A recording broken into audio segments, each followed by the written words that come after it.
Buenas noches, Lau.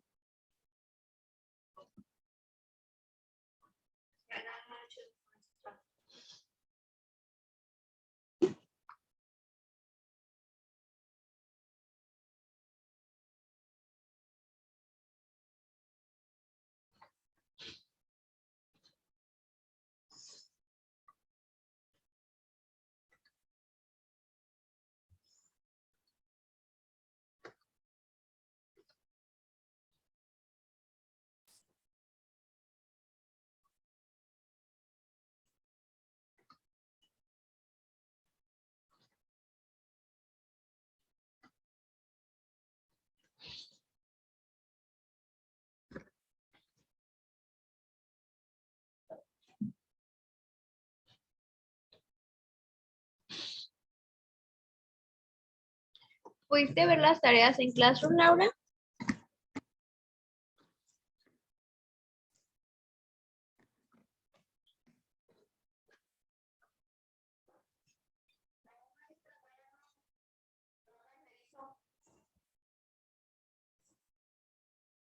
Ok, bueno, no te preocupes. Recuerda que tenemos hasta el día viernes para entregarlos.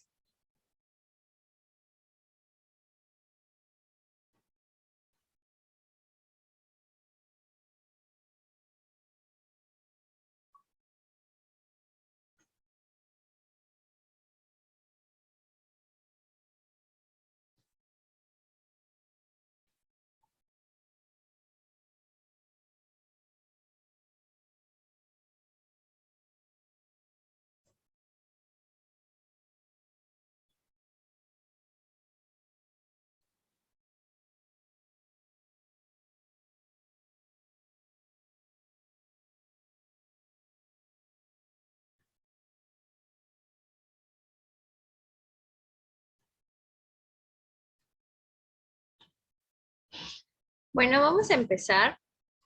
Ya en el transcurso de la hora, yo creo que se van a conectar tus compañeros. Entonces, vamos a retomar lo que vimos la clase pasada. Estamos viendo geografía humana.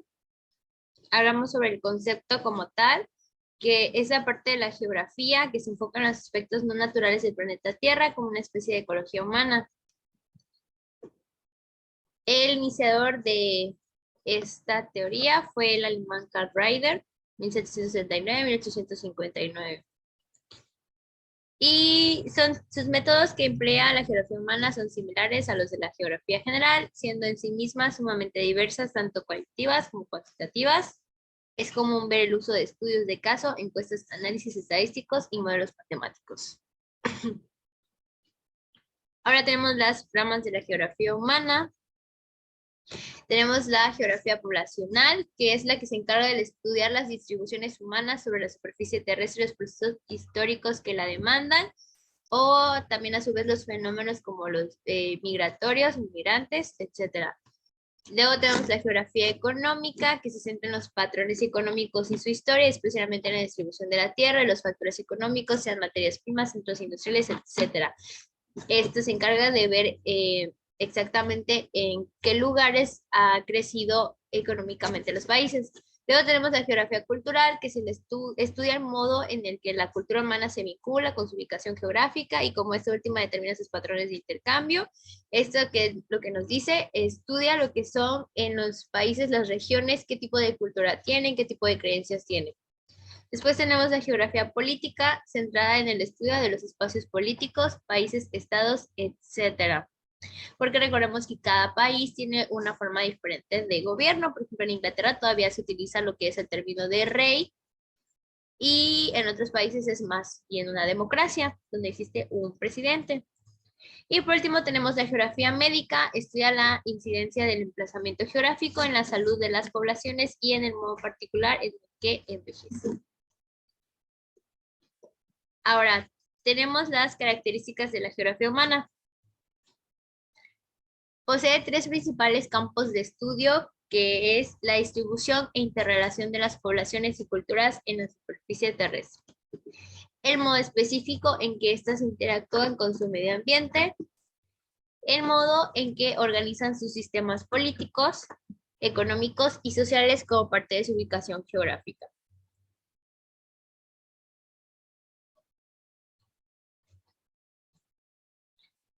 Ahora, ¿por qué es importante la geografía humana?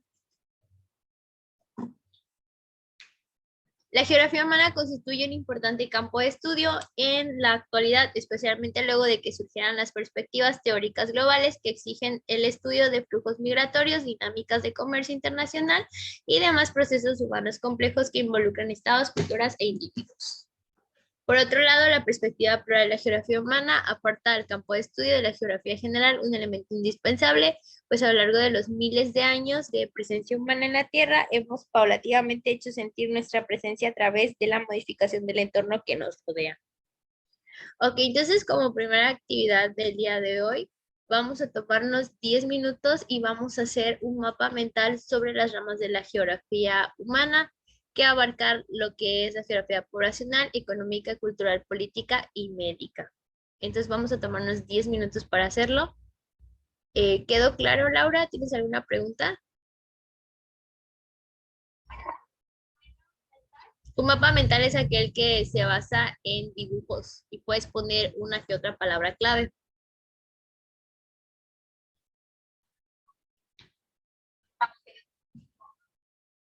Bueno, mientras tanto voy a abrir el espacio en Classroom para que lo puedan subir.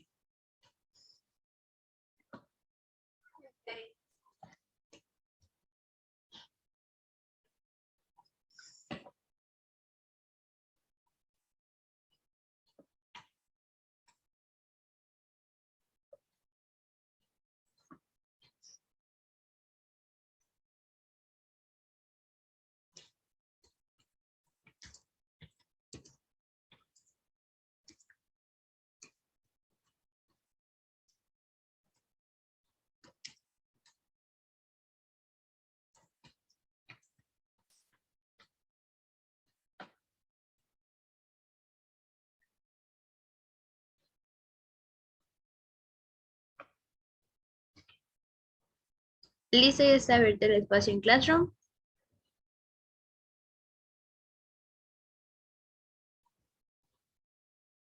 Maestra, ¿es un mapa mental como de qué? Es un mapa mental sobre las ramas de la geografía humana, las que tienes en pantalla.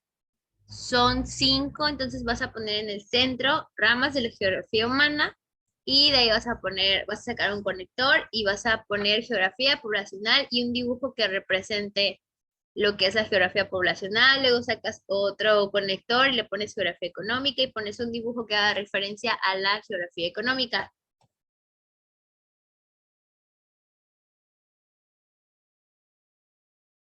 Ok, maestra, gracias. De nada, Lau. Cualquier cosa me preguntas, entonces nos vamos a tomar 10 minutos para hacer esta tarea.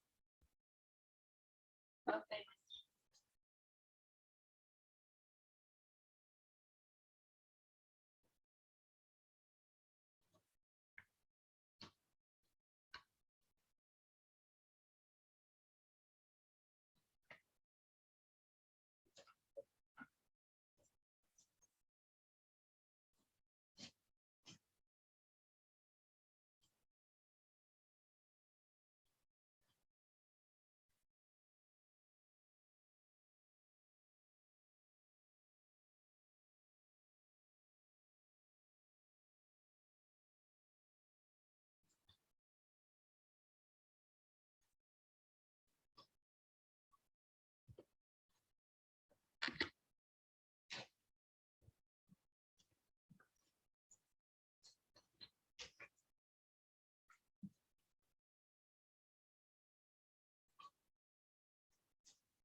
¿Listo, Lau?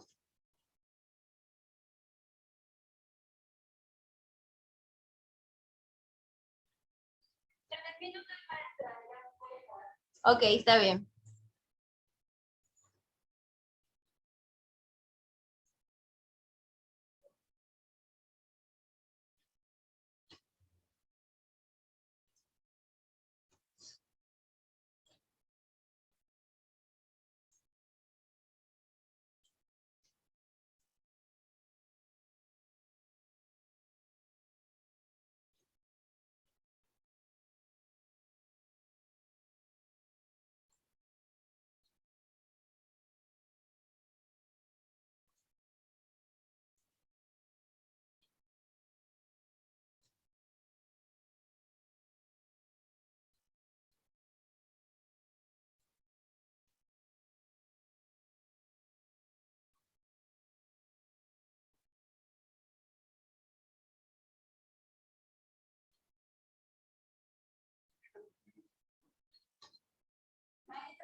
Recuerda que cada país tiene una forma de regir diferente, entonces puedes dibujar algo que represente una democracia, puedes dibujar, por ejemplo, lo que representa la monarquía como una corona, porque como les comento, todavía lo que es en Inglaterra se toma lo que es el gobierno monárquico, donde es regido por un rey, una reina. En cambio, aquí en México tenemos lo que es una democracia, donde tenemos un presidente, pero también el pueblo tiene derecho de voz y voto. Exactamente como los partidos.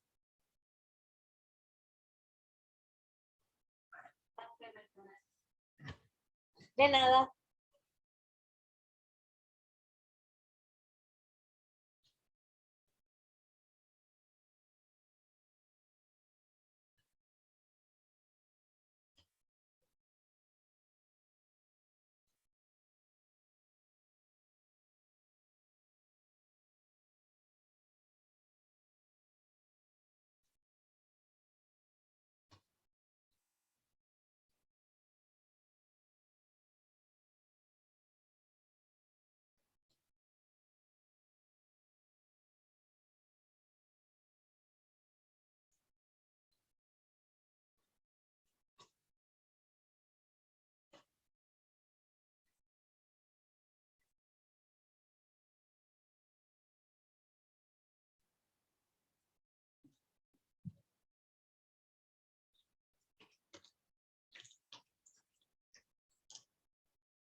¿Listo, Lau?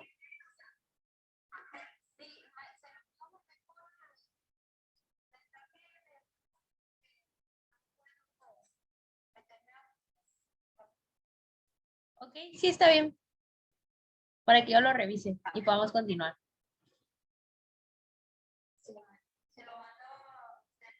Sí.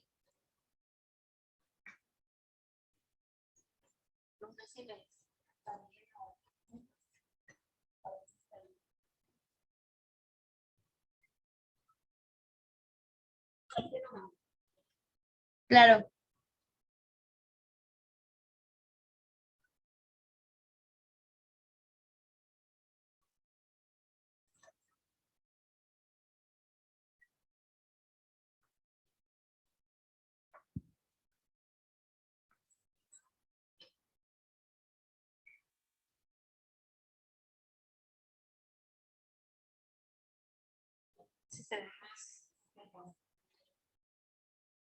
A ver.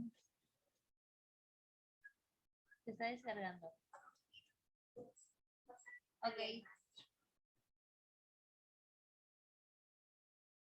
Sí, está bien. Ok, muy bien. Ay, no se te olvide subir la Classroom, Laura. Nos representaste la geografía política, la cultural, muy bien la cultural, la económica también, muy buen concepto. Ok, perfecto, Lau. Bueno, vamos a continuar.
Ok, nuestro siguiente tema es legislación. Ahora, tenemos tres preguntas diagnóstico. Vamos a tomarnos 5 minutos. Recuerda que las preguntas diagnóstico solamente son para saber los saberes previos que tienen para que yo pueda saber dónde vamos a impartir el tema. Entonces, abajo, atrás, en la parte de atrás donde hiciste el mapa mental, me vas a escribir estas tres preguntas y ahorita me vas a compartir sus respuestas. Te voy a dar lo que son 8 minutos.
Ok, entonces vamos a la pregunta número 1.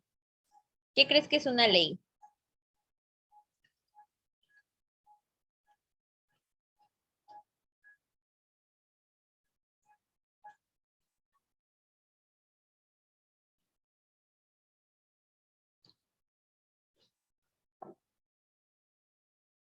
Una regla para que todo funcione de acuerdo a cada... Ok. ¿Quién crees que hace las leyes?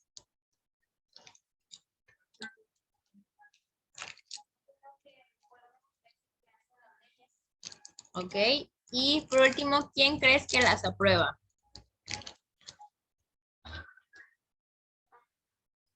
Un grupo de personas que el pueblo escoge.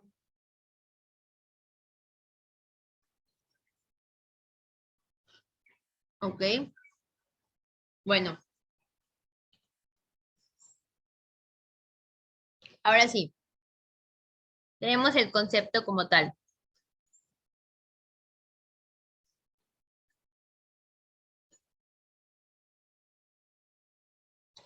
Una ley es una regla, como dices, también es una norma, es un principio jurídico dictada por una autoridad competente, generalmente un legislador, donde se ordena o prohíbe algo de acuerdo con la justicia y para el bien de los ciudadanos. Características de una ley. Debe tener generalidad, debe ser obligatoria, debe tener irretroactividad, debe tener permanencia, debe ser abstracta e impersonal y por último se reputa conocida. Vamos a ver una por una para poder entenderlo. El primer concepto nos dice generalidad. Debe de tener lo que es generalidad. Las leyes se aplican a todas aquellas personas que se encuentran en un hecho determinado sin excepciones, mientras la conducta se adecua al hecho. Esto quiere decir que no se crea una ley solamente para un determinado caso, sino que es una ley que se va a aplicar para futuros casos, pero generales que aplica para toda persona que cometa lo que es una injusticia. Concepto número 2, debe de ser obligatoria. La ley tiene que ser cumplida y para esto existen órganos judiciales que obligan su observación imponiendo sanciones a quien no la cumpla. No, nadie se puede, ahora sí que evadir lo que es una ley cuando has cometido alguna infracción y por eso hay lo que son órganos jurídicos, en estos casos son autoridades que se dedican a lo que es ver que se cumpla correctamente.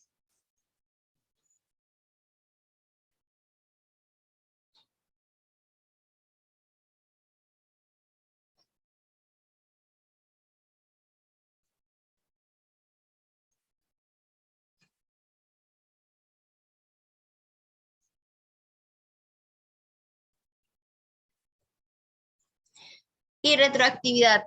Significa que los efectos de una ley solo operan después de la fecha de su promulgación.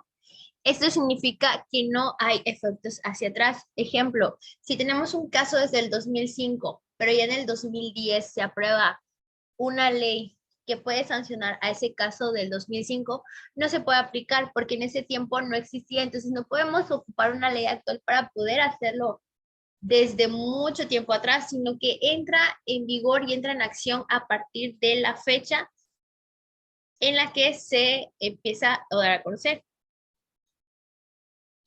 Luego tenemos que nos dice que debe de tener permanencia. Se dictan con carácter indefinido para un número indeterminable de casos y de hechos y solo dejará de tener vigencia mediante su abrogación, subrogación y derogación por leyes posteriores.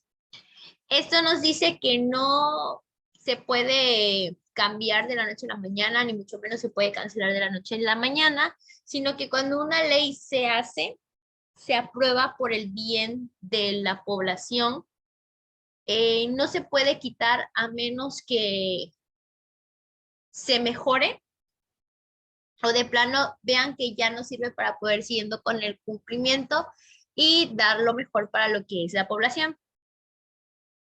Y por último tenemos el concepto que dice se reputa conocida. Esto nos quiere decir que nadie puede invocar su desconocimiento o ignorancia para dejar pasar de cumplirla. Ejemplo, si se comete alguna injusticia, alguna falta, alguna infracción, no puedes zafarte del problema diciendo, es que yo no conozco la ley, yo no sabía, porque para eso se supone que se da a conocer en el Diario Oficial de la Federación y además en todos los medios de comunicación.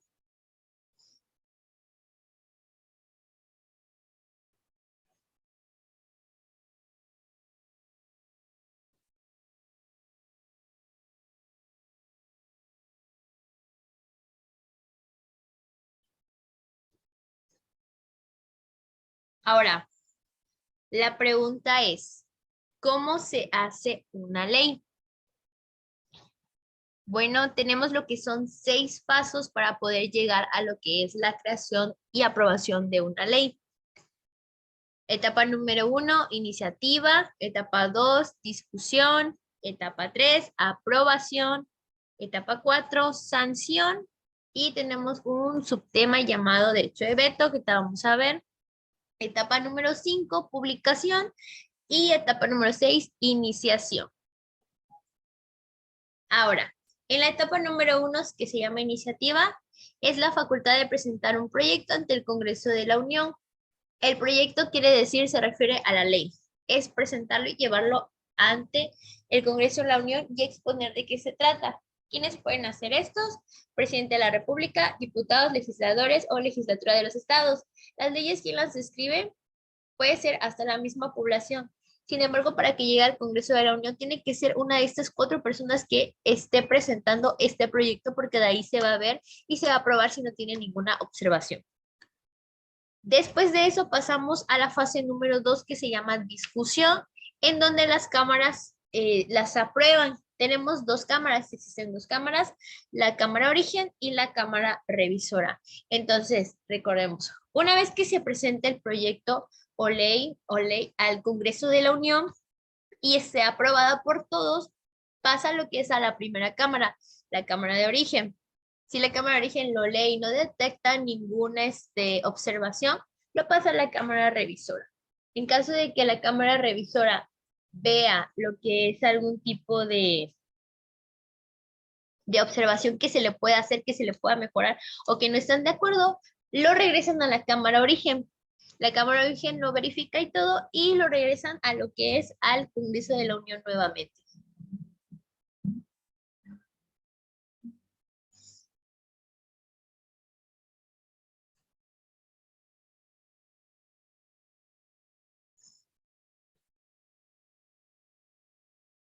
Ahora, una vez que el Congreso de la Unión, la Cámara de Origen y la Cámara Revisora hayan aprobado el proyecto o ley, pasa a la fase 3, que ya es donde se acepta el proyecto, donde ya ambas cámaras están de acuerdo, no hay ninguna observación, cree que todo está en orden.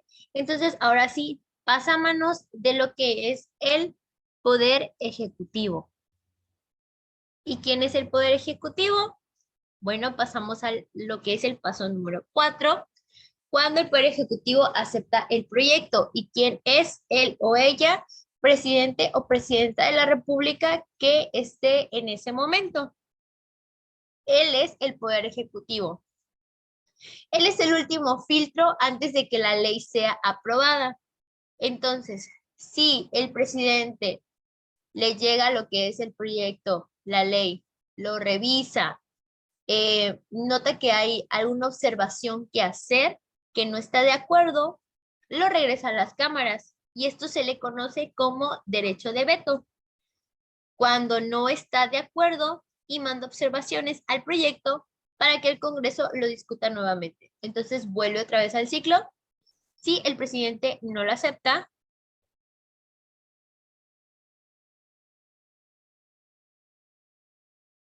si el presidente no lo acepta, regresa a la Cámara Revisora y la Cámara Revisora lo regresa a la Cámara de Origen y la Cámara de Origen lo regresa al Congreso de la Unión.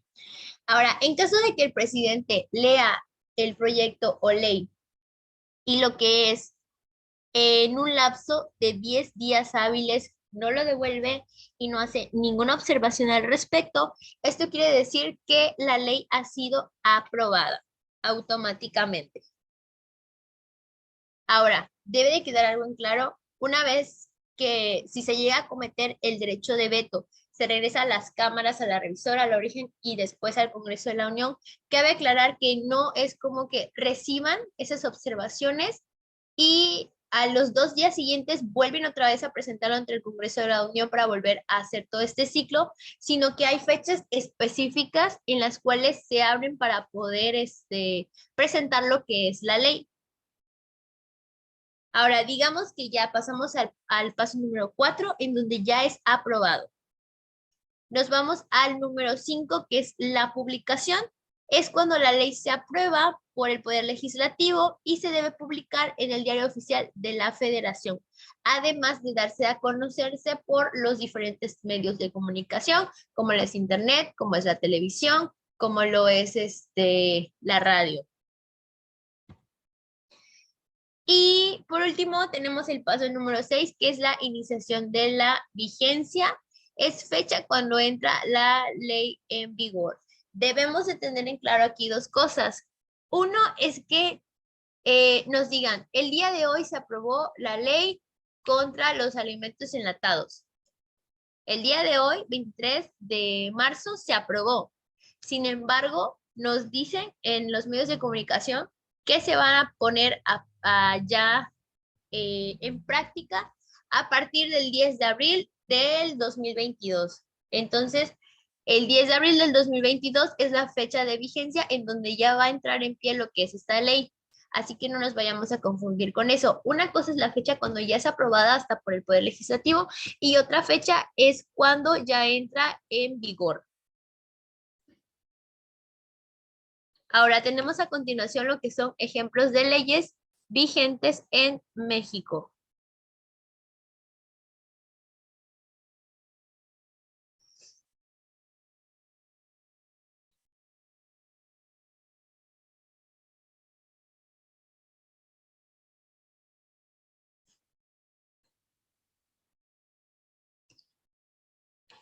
Tenemos lo que es la más importante, la Constitución Política de los Estados Unidos Mexicanos. Tenemos lo que es la Ley General de Cultura Física y Deporte. Tenemos el Código Federal de Procedimientos Civiles. Tenemos el Código Civil Federal. Tenemos el Código Penal Federal. Tenemos la Ley Orgánica de la Administración Pública Federal. Y por último tenemos aquí Ley de Impuestos al Valor Agregado.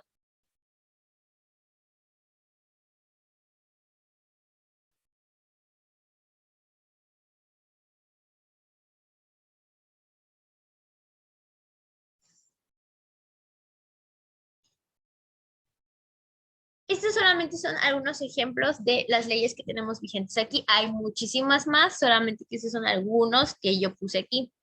Ahora, hablando de la más importante, que es la Constitución Política de los Estados Unidos Mexicanos, es la Ley Suprema de México promulgada el 5 de febrero de 1971 por el presidente Venustiano Carranza en el Teatro de la República del Estado de Querétaro. La Constitución Política de los Estados Unidos Mexicanos consta de 136 artículos distribuidos en 9 títulos. Capítulo 1 está dividido en 4 secciones: derechos humanos, mexicanos, extranjeros, sí, ciudadanos mexicanos.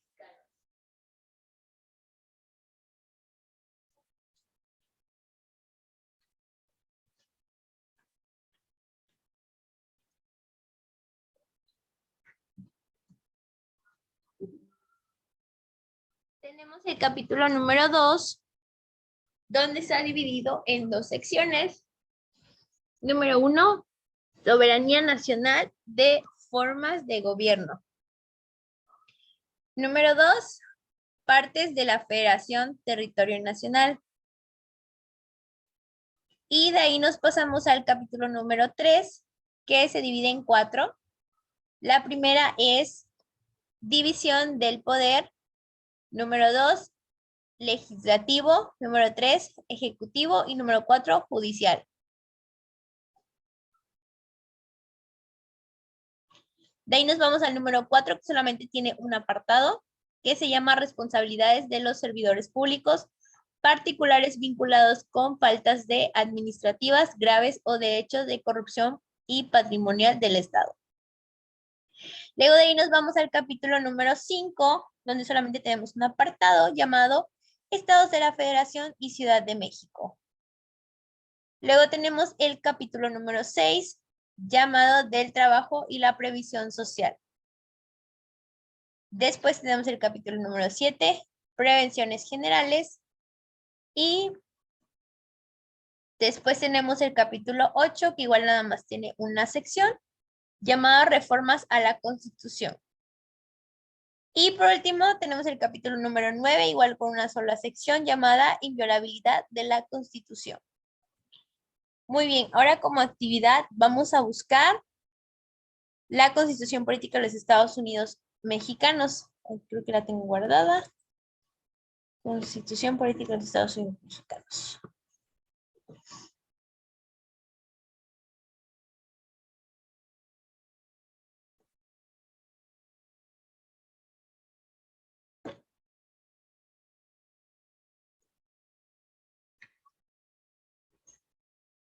Ok. Bueno, en el chat de Miss Laura te acabo de adjuntar el link para que entres a ver la Constitución Política de los Estados Unidos Mexicanos. Te voy a mostrar cómo es.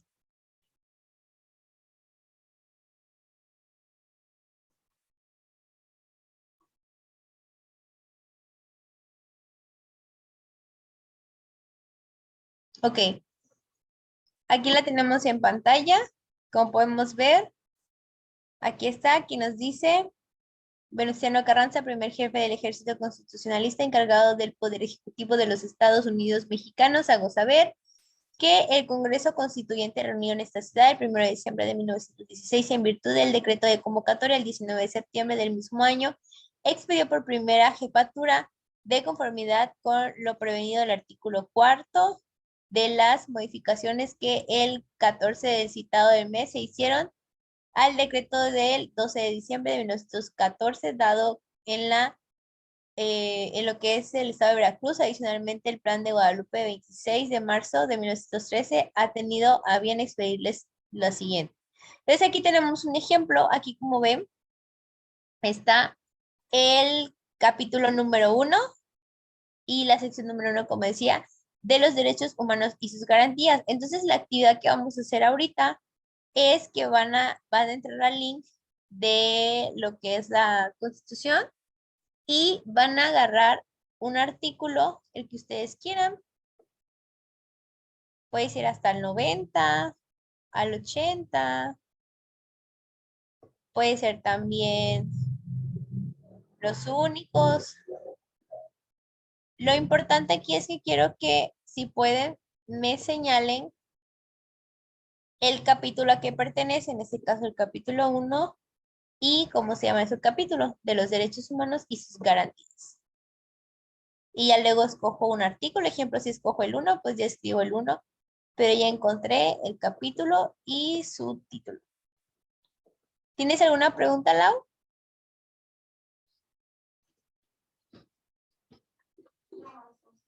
Ok, entonces vamos a tomarnos 10 minutitos para que lo escribas en tu libreta y ahorita me vas a compartir qué artículo fue el que escogiste, en qué capítulo lo encontraste y cómo se llama el encabezado de de tu sección del capítulo 1 o del que vais a escoger.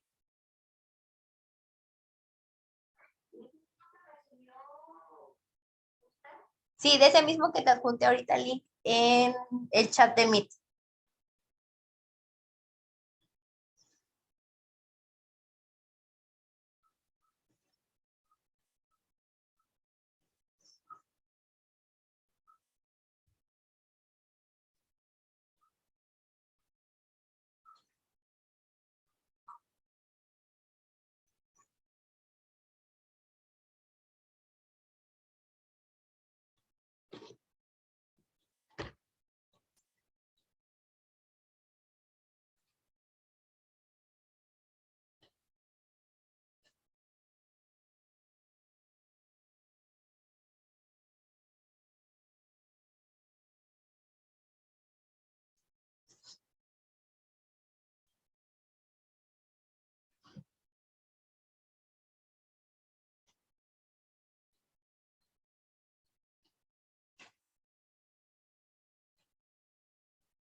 No, solamente quiero el capítulo, el subcapítulo y un poquito del artículo nada más, como de qué trata, porque ya podemos terminar con la cosa.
Maestra, solo vamos a escoger un artículo.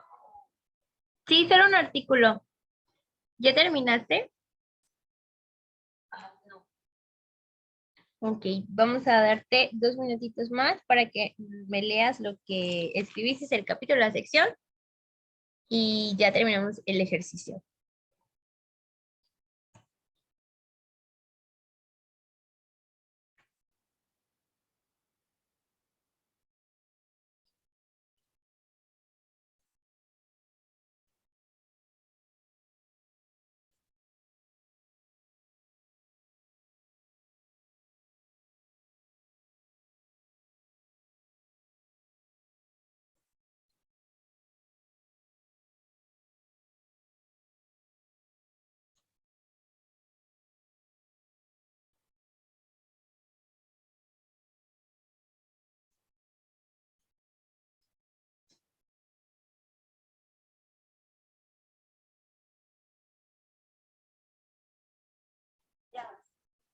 Ok, a ver, te escucho.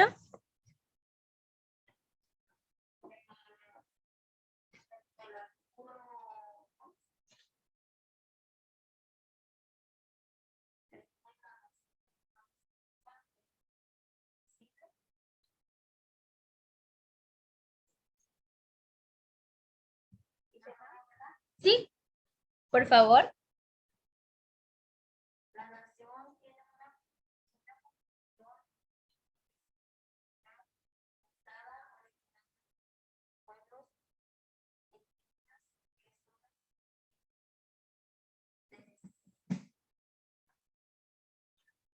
pueblos de poblaciones que habitaban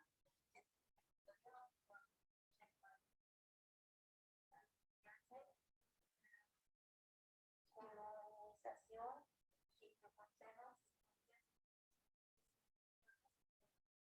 económicas, sociales y políticas.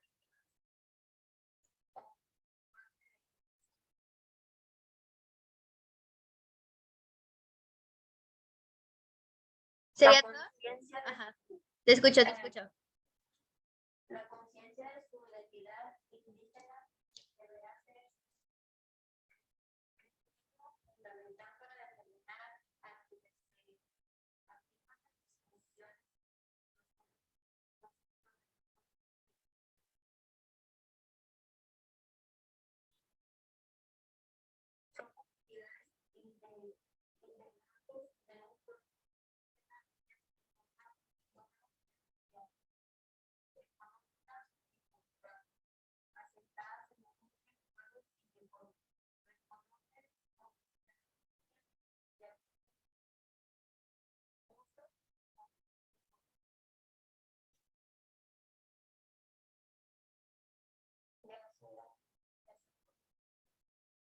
Ok, muy bien, Laura, perfecto.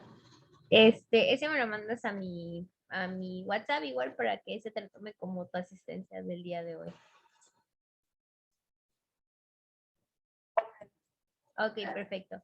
Bueno, entonces ya con esto terminamos la clase del día de hoy y nos vemos el día viernes.